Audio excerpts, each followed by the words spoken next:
Good morning, Srilaka. Welcome back to the show. Now, Ralph, don't be in a hurry to leave yet. No. We'll get you your coffee very soon. But now we need to ask you a few more questions as well. So, now you've been in Sri Lanka earlier as well. Rafael, this is your first time, but Ralph's been here about 10 years ago. You mentioned during the break. So, what are the changes you see? Do you see changes in the banking sector as well, which are a good importance when it comes to introducing a software such as NetGuardians? Yeah, I mean the changes from 10 years ago are radical. The economy is totally different. 10 years ago, banks were searching for basic solutions, some of them in terms of core banking systems. They've been implemented, the branches are online, new processes have come as a result of that, and new challenges. I'm sure that when the bank implemented those systems, they were manual processes. Technology changed those completely.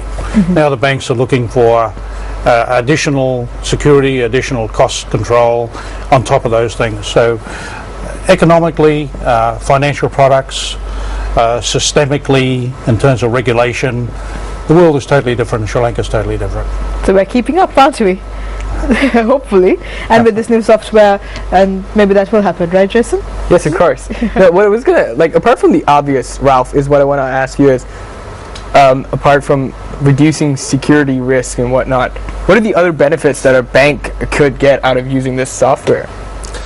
Raphael could address this, but when you look at process, every bank is different. And every bank will have glitches in their process. Right. And as you analyse those things, if problems reoccur, then there's obviously a problem you need to look at. Right. So Raphael's company's software has the ability to look at the process and to say, gee, these things are cropping up time and time again, and there's a potential area for a fraud or for an operational error. So besides monitoring at real time at those type of things, the other beauty of the software is that if you have a problem, you have to look back several years. Yes. Now you're scrambling. What happened? Ralph did a transaction several years ago. This has forensic ability where you can go back and query what Ralph did, who checked my transactions, what was the pattern of my doing transactions. So there are many, many benefits aside from just monitoring for fraud on the day. Oh, wow. So, but this involves, let's say it's a local bank and they're planning on implementing your software. Then it involves them giving over a lot of their data and a lot of their information into your hands, into your company's hands. So then what's the integrity involved in that, and are there any risks involved with it, or is it completely foolproof? In fact, in regards to integrity, all system is installed within the bank, so there is nothing that comes out from the bank. So they have everything in their hands. All the solution is well hardened and secured, and it's run by their own people. So there is nothing that can get out from their own institution, in fact. Yes, but in terms of monitoring and analysis, does your company also offer the option of doing that as well, or that it has to be done in-house by the IT personnel of that particular bank?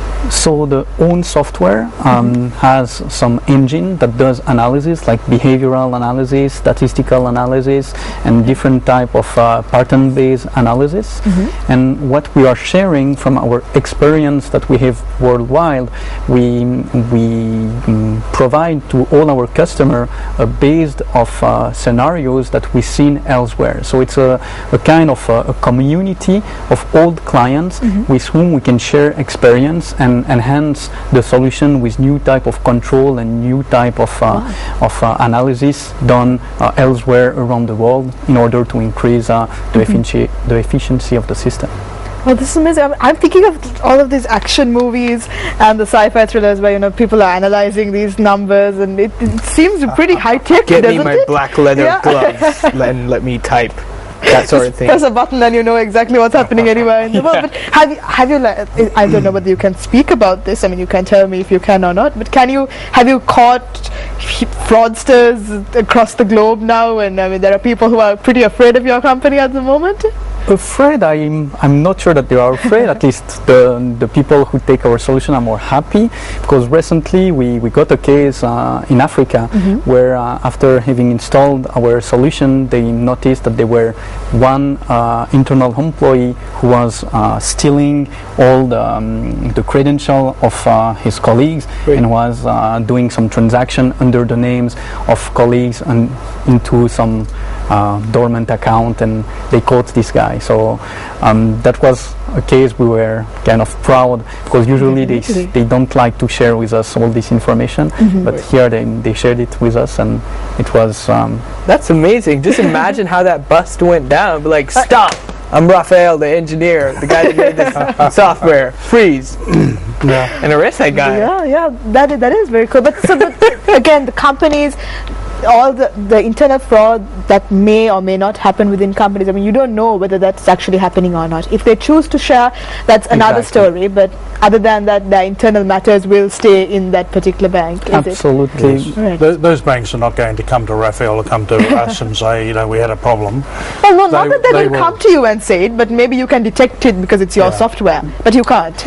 In fact, we can't, because all like notification alerts are directly sent to the responsible within the bank. So they are aware of what's happening, and if they are willing to share with us, we are happy, but otherwise it's their own kind of business, if I can say it so. Right. Just like any other software, like today, apparently now this whole cloud thing is just coming up here in Sri Lanka as well.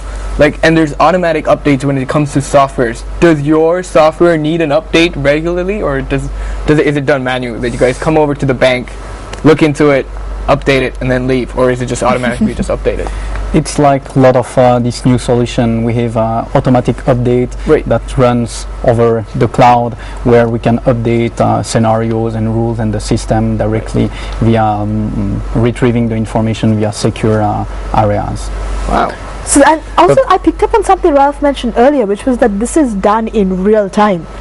So you don't have to analyze the system at the end of the day or anything like that, or the end of the week, to find out what's been happening. At that moment you can get the notification about, is it something like that when it says it's real time? I mean, it's absolutely that. It's really something innovating, in the sense that often controls are done once a day or at the end of the week, and here, as we retrieve all the information in real time or near real time, because it has a couple of seconds of delays, we can do all the analysis on the flows. So as soon as something is detected or someone does a wrong transaction, it will notify the different person internally, and that's a major change in regards to what has been done so far.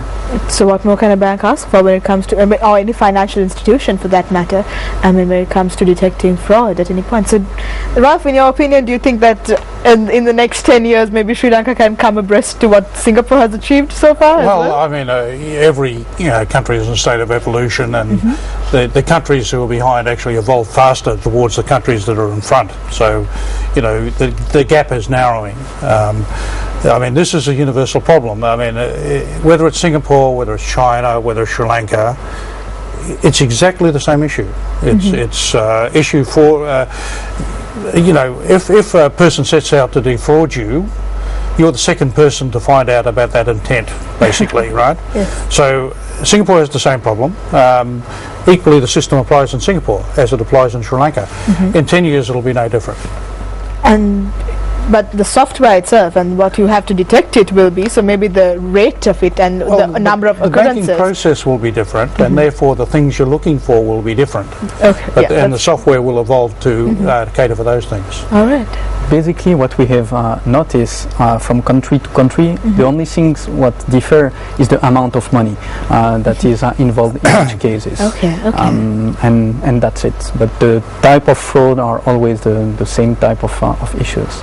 All right, so then it's great to know that there's a software that's prevalent here in Sri Lanka as well, which can help to stop this fraud. And I'm sure all our viewers, especially the bankers and those who are involved in the financial institutions who are watching the show today, can really benefit from knowing about something like this. So this has just been launched in Sri Lanka. Are you excited about the future? Definitely, especially after the lunch we did with bankers yesterday. Everything was positive. There were really good feedback, so we definitely will come back soon and often in Sri Lanka. Nice. That's what I wanted to hear. All right, so we'll go into a quick commercial break, and we'll be back with one more guest. Yes, definitely. Someone who can give us a very Sri Lankan perspective on what this product can do in terms of impacting the economy here in Sri Lanka. So do stay with us on Good Morning Sri Lanka. We'll be right back.